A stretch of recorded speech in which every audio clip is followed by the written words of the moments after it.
Good afternoon. I'm Russ Harrison, Director of Government Relations with IEEE-USA in Washington, D.C. This is our October 28th, 2021 legislative update as we head into almost November. Exciting stuff going on in Washington. So exciting, in fact, that I had to rewrite large parts of my presentation in the last hour. We have a framework agreement on the reconciliation bill. Maybe. Let's get right into that in a second. First, history, a couple big events on October 28th.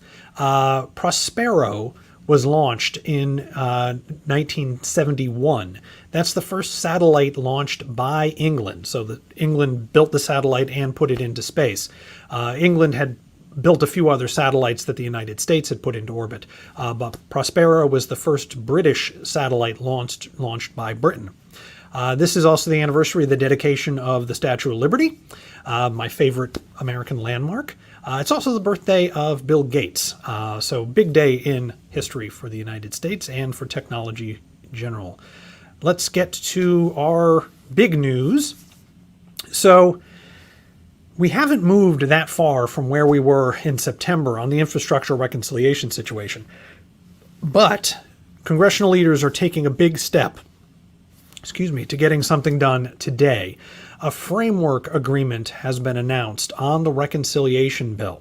The bill will be $1.75 trillion, give or take. Now, the details of the reconciliation bill are rather fuzzy. A framework in this context isn't actual legislation. It's an agreement to include certain provisions in eventual legislation. So we don't have text that we can look at just yet.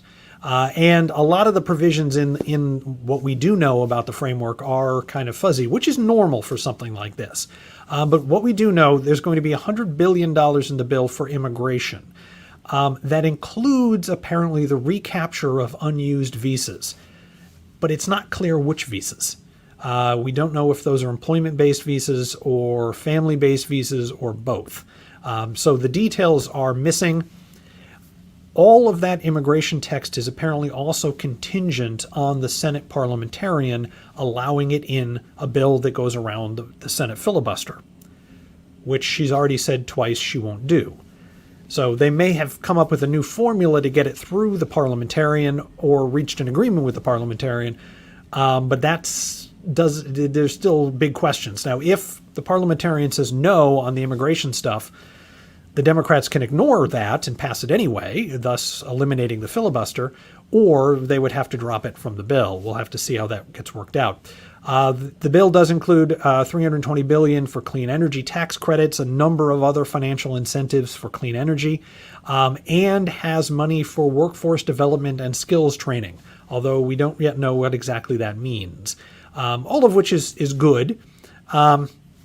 The plan is, now that we have this framework agreement, so Senate congressional Democrats have told the world what they expect in the final reconciliation bill, Nancy Pelosi is apparently going to move the infrastructure bill on the House floor this afternoon, maybe this evening.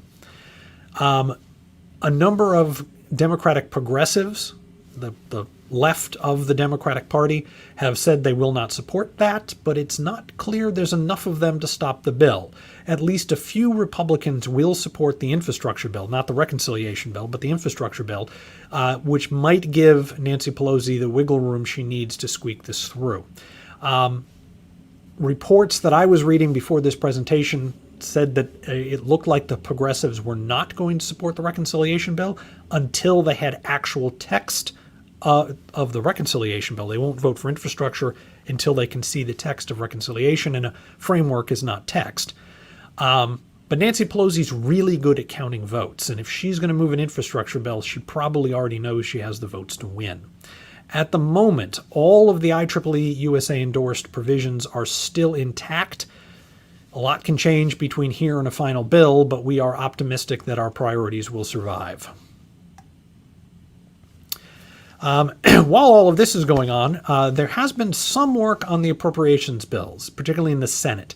Senate is way behind the House on their appropriations bills, which is normal. But we did get some actual numbers. The Senate Commerce, Science, and Transportation bill, increased the NSF budget by $1 billion to $9.5 billion. NASA was up $1.5 billion, which included $113 million for aeronautics research. NIST got a nice bump of $360 million. NIST has had some very good budget increases in the past couple of years. Overall, we can compare what we have of the Senate bills to what the House has already produced. Generally speaking, the House R&D numbers are better, but both chambers have significant increases in the budgets that we care about, most of the budgets. DoD R&D is still a question mark, but most of the rest of the budgets are going quite well. Now, I'm not going to dwell on those numbers too much because congressional leaders are already starting to negotiate over an omnibus bill to pass at the end of the year. If Congress can't pass the appropriations bills, they will roll them all into one giant bill, which will pass in December. The fact that they're already starting to work on that omnibus bill is a clear signal that not too many people think these appropriation bills are going to go very far. So it's worth keeping an eye on them because they will inform what is ultimately in the omnibus bill. The problem is when Congress writes one budget bill, one omnibus bill to cover all the appropriations bills, it's just so massive that it's really hard for legislators to focus on things like $113 million for aeronautics research.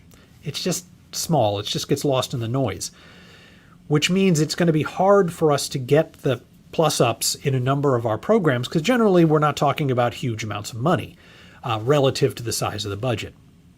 And so it will be even more important for us to get those little things in the Senate appropriation bills to increase the odds that they'll end up in the omnibus bill, which will pass at the end of the year.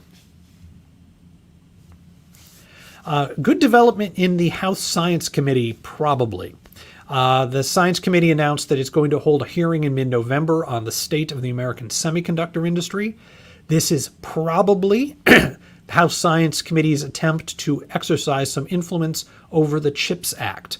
CHIPS Act, you will recall, is a bill designed to pull computer chip manufacturing back into the United States, has financial incentives for domestic manufacturing.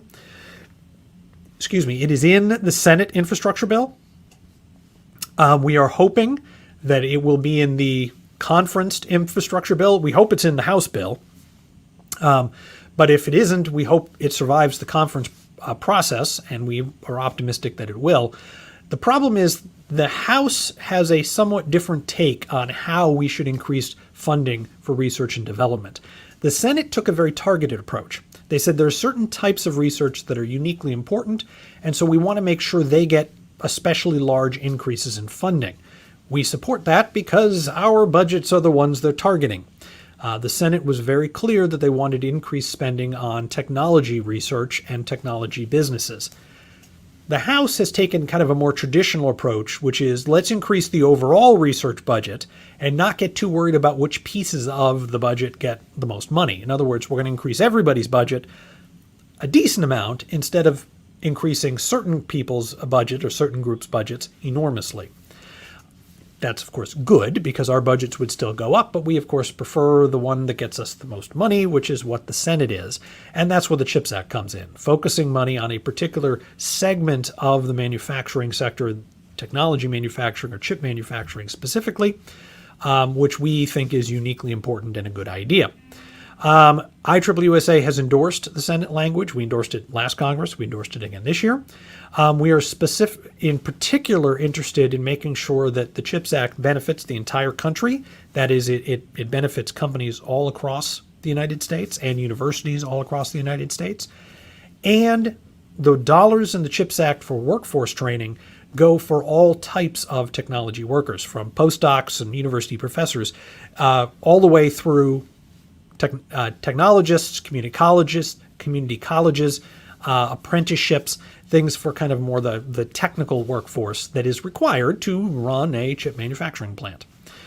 So we will keep an eye on this particular hearing. IEEE-USA has been asked by the committee to help them create that committee. So we're optimistic that it will be good and beneficial. Small note on antitrust violations in the tech world. Senator Klobuchar from Minnesota continues to push against what she sees as monopolistic behavior on the part of some of the big tech companies, Facebook Amazon, Google, a few others.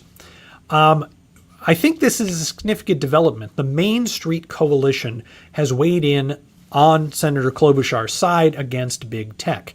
The Main Street Coalition is seen as representative of the small business community in the United States. It's kind of the comparable to the U.S. Chamber of Commerce. Chamber of Commerce is generally seen as working for big companies. They have small company members too, but it's mostly big companies. Main Street Coalition is more small companies, although they do have some larger company members. They are concerned about Amazon in particular, although also big retail, by which they mean Walmart. But the fact that a business coalition has now weighed in against the big tech companies is probably significant. Having said that, there's no real way forward for antitrust cases at the moment. The Justice Department is looking at this. That could come to something. There is some legislation kicking around, but it's not real viable legislation. So most of this is just talk, but it is worth noting that the number of voices saying that big tech is operating like a monopoly and needs to be dealt with like a monopoly is increasing, and I think will continue to increase as time goes on.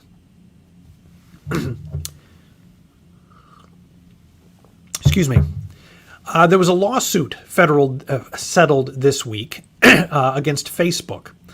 The lawsuit alleged that Facebook was giving priority to temporary visa holders who were employed by Facebook when filling permanent positions with green card holders. In other words, Facebook would hire people on an H-1B typically as a temporary worker. They would then transition some of those workers to other positions where they could get a green card and become permanent legal residents of the United States. Well, the way the law works, when you hire someone on a green card, you're supposed to go through a process that's called PERM, where the company makes sure that there are no Americans to do the job. They've tried to recruit, they've advertised. There's a whole mess of hoops the company has to go through to prove that they tried to hire an American for this position before turning to the temporary visa holder. The problem is lots of companies don't do that. And they don't do that because the H-1B worker is already there. They are already employed by the company, and the company already knows exactly how good they are. And so they want to transition them to a green card so that they can stay for, ever, if possible. The problem is our current immigration system doesn't allow that.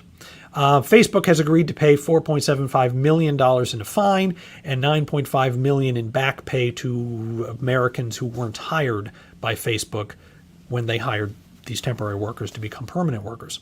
Important to note, Facebook did not admit fault. They were not required under the settlement to admit they broke the law, and they still insist that they didn't. But they still are paying the fines. Facebook also has agreed to increase recruitment of American workers from outside of Facebook as part of another lawsuit that was settled recently. I bring this up both to explain what was going on, because the press has some really bad stories written that gets various visas confused, but also to highlight one of the central flaws in our visa system as IEEE-USA sees it. Under our current system, it's very easy to hire someone on an H-1B or other temporary visa. It's very hard to hire them on a green card. So what happens is companies hire people on H-1Bs without really doing any check at all to see if there are American workers out there, because it's not required. And then they ignore the PERM process to get some of them green cards.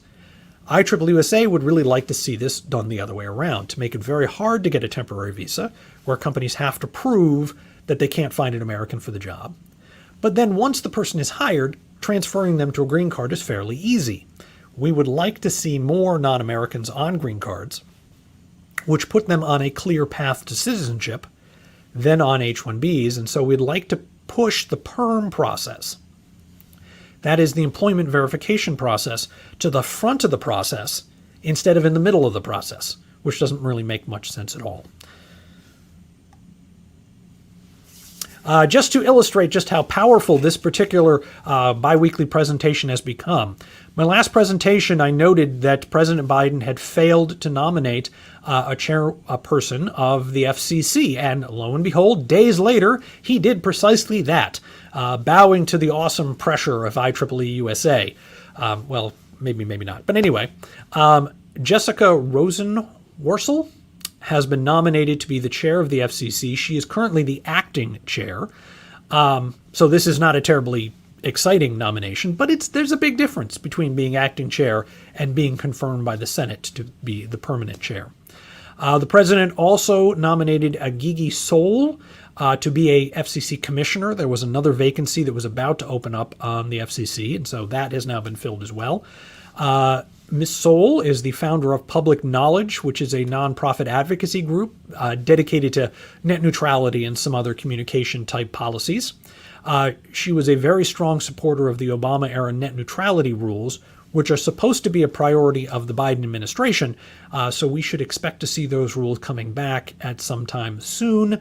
Both of these commissioners need to be approved by the Senate. That's not going to happen next week, but should happen before too long, bringing the FCC back up to full strength, which should allow them to start engaging on some of the policy items that they are supposed to be working on. A particularly interesting piece of AI legislation was introduced in the Senate, the Good AI Act, which stands for Good Oversight and Ownership of Data Act. The description of the bill makes it sound larger than it is. It basically requires federal contractors to secure personal data collected through AI systems. Specifically, it's broader than this, but it's particularly targeted at facial recognition data. So if AI systems collect information on users, AI systems run by federal contractors collect data, there'll be new rules for how that data needs to be stored, managed, and used.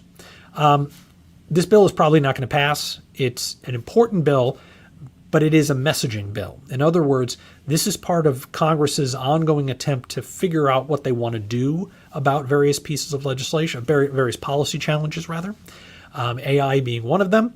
And so Senators Peters and Portman, who are emerging as two leaders on technology legislation in Congress, have introduced this bill to have a conversation. We now have text. Groups can weigh in, say, we think this is right, we think this is wrong, allowing Congress to start to fine-tune the legislation so when they move the real bill, next year, probably 2023, there'll be broader agreement over what should be done.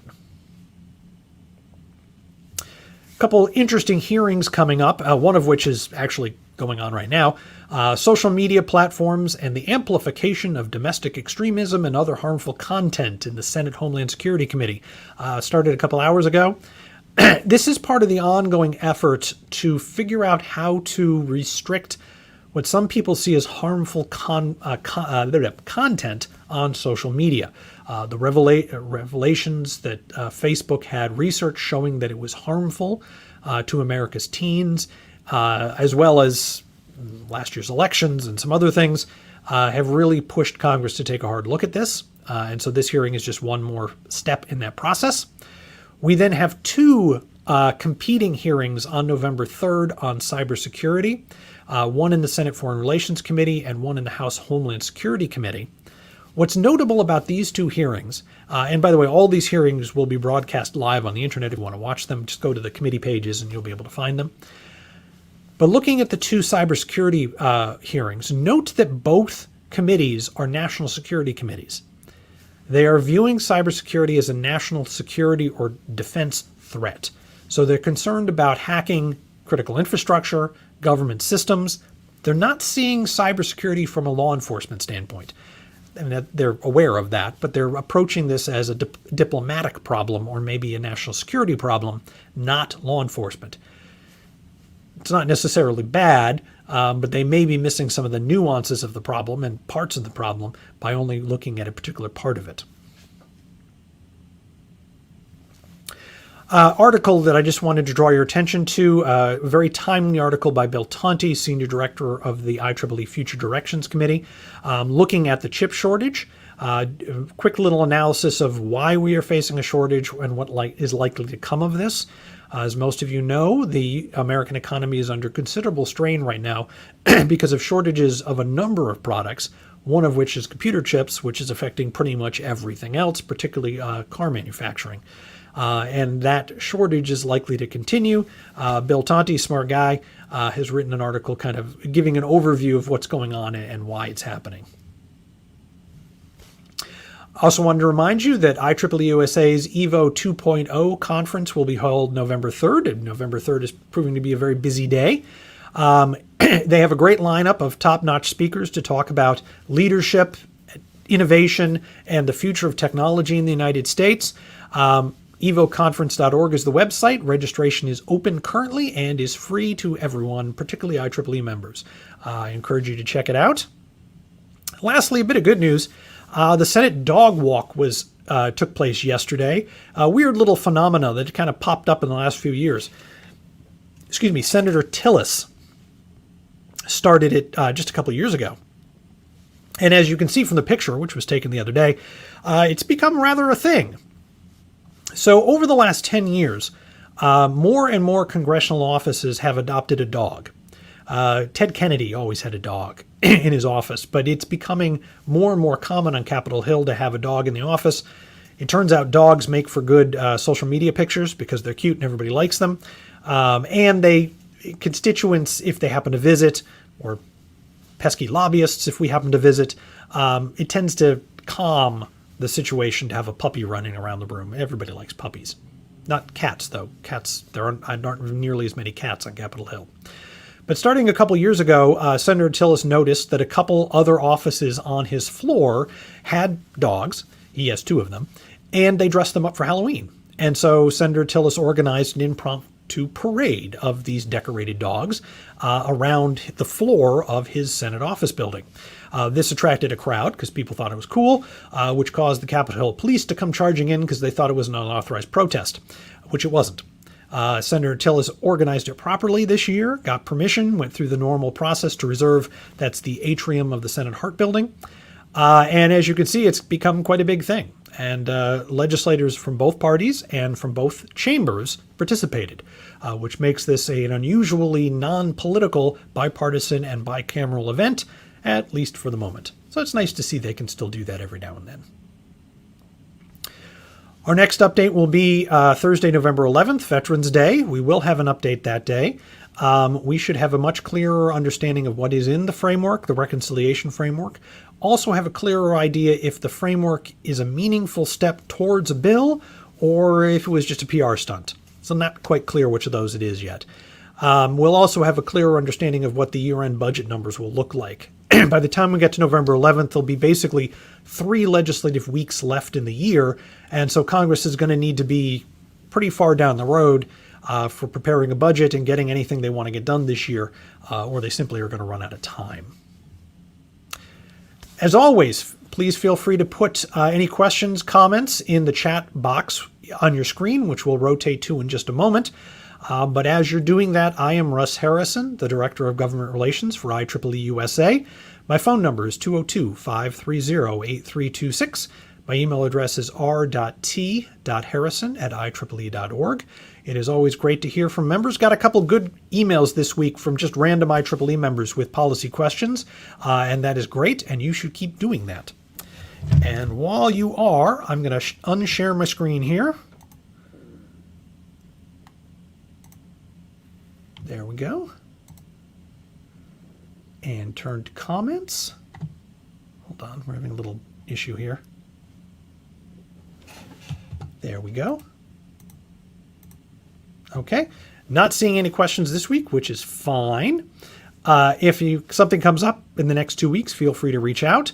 Until then, I want to thank everyone for joining us. Hope everyone has a lovely Halloween, and we'll talk to you again on Veterans Day. Thank you very much, and have a great day. My superpower is engineering. I've been a roboticist almost all my life now. I think engineering is just as creative as the arts. Engineers, we solve problems. It impacts the world. It makes a difference. Without IEEE, I don't think I would have the network that I have. Anyone can get involved with IEEE-USA at any time. There's an immense amount of value for anyone at any career stage.